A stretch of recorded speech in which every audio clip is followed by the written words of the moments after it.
श्री स्वामी समर्थ चकली recipe 2 दिवसापूर्वी मी माझ्या भक्तिसार 15 या चॅनलवर चकली बनवण्यासाठी भाजणीचे साहित्य आणि भाजणी कशी करावी याची माहिती दिलेली आहे। खुसखुशीत चकली भाग 1 मधून टाकलेली आहे।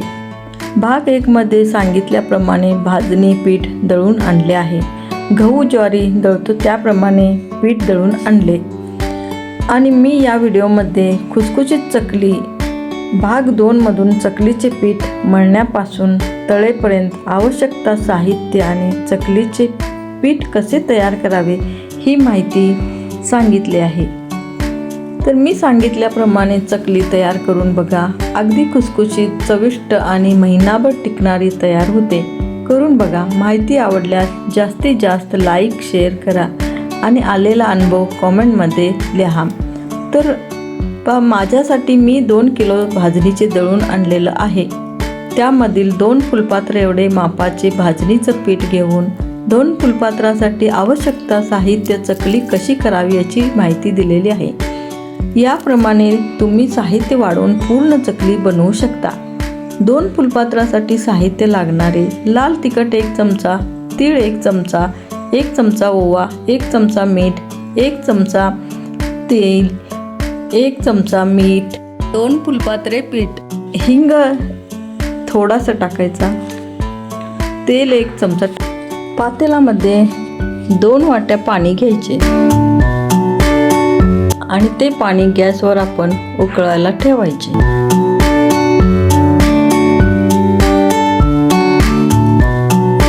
पाणी उकळल्यानंतर त्यामध्ये लाल तिखट, तीळ, ओवा, मीठ हे सर्व साहित्य एकत्र टाकायचे।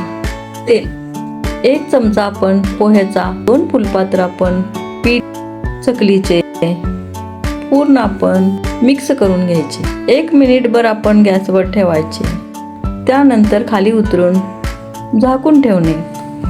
अर्धा तासानंतर आपण त्या पातेल्यातलं पीठ आपल्या परातीमध्ये घेऊन जसं आपण पाणी थोडे थोडे लागेल तसे मऊ पीठ करून घ्यायचे। जेवढं मळाल तेवढं छान चकली होते। चकली मोडत नाही छान मळल्यामुळं। हे चकलीचं पीठ तयार झालेलं आहे। आपण चकलीच्या साच्याला पाणी आतून लावून घ्यायचे। त्यामध्ये बसेल तितके पीठ आपण टाकायचे। आपण जशा चकल्या छोट्या मोठ्या तुम्हाला जसे हवे तसे पाडू शकता।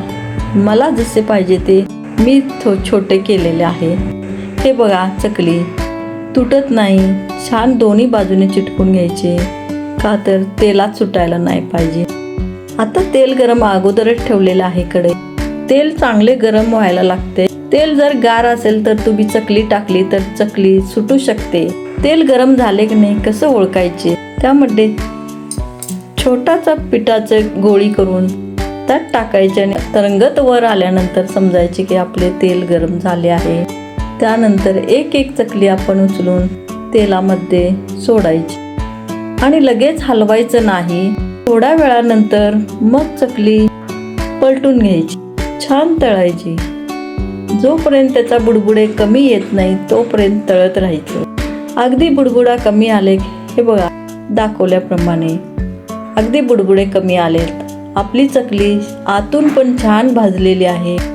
टिश्यू पेपरवर आपण चकली एक एक सगळे काढून ठेवलेले आहे। एक्स्ट्राचं तेल निघून जाते, त्यामुळे टिश्यू पेपर घालून आपण चकली ठेवू शकता। अशा प्रमाणे चकली झालेली आहे। खुसखुशीत चकली झालेली आहे।